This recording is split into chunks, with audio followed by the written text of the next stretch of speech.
মান্না একটা ভালো আর্টিস্ট ছিল। আর্টিস্টকে আর্টিস্ট ছাড়া একটা লোকও খুব ভালো ছিল। অনেক মিস করি মান্নাকে। একটাই ছবিতে কাজ করেছি, কিন্তু আমার মনে হয় আম্মাজানের জন্য ও জন্ম নিয়েছিল। এত সুন্দর কাজ করেছে। ম্যাম, কোনো স্মৃতি কি মান্না ভাইয়ের সাথে কিছু মনে আছে, যে ওই সময় তার আচরণ বা ব্যক্তিত্বের জায়গা?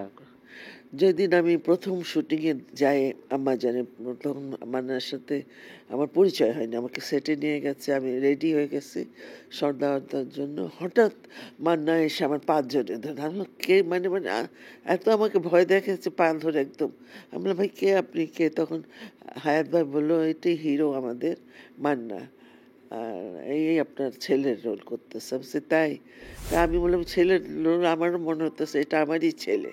যেইভাবে করে জড়িয়ে ধরে আম্মাজান বলেছে, তখন বলছে, আজকে থেকে আপনি আমার আম্মাজান, আপনাকে আমি আম্মাজান বলি না। আমি বলছি, ডাকো বাবা, আমাকে আম্মাজান বলি, ডাকো। তো এইসব ছোট ছোট জিনিস, এটা অনুভূতিগুলি বলে বোঝানো যায় না। দ্যাটস ফিল করতে হয়, নিজের বুঝতে হয়। এটা একজন একজন মান্নার এই যে বিদায় এত অল্প বয়সে, এইটা আসলে বাংলাদেশের চলচ্চিত্র ইন্ডাস্ট্রির জন্য কতটা বেশি ছিল? খুব খারাপ, এই যে জলদি চলে গেল, অলমোস্ট ইন্ডাস্ট্রি শেষই হয়ে গেছিল। এত সুন্দর একটা আর্টিস্ট এত জলদি চলে গেল, খুবই দুঃখের ব্যাপার ছিল তখন। ওই সময়ের সালমান শাহ, মান্না এরা তো একদম তুমুল জনপ্রিয় ছিল। এই সময়ের যারা জনপ্রিয়, তাদের কোনো সিনেমা কি দেখেন, বা তাদের নাম কি আপনি জানেন, বা তখন আমি এখানে মাথায় আছে ছিলাম কিনা? না, তখন আমি এখানে ছিলাম না।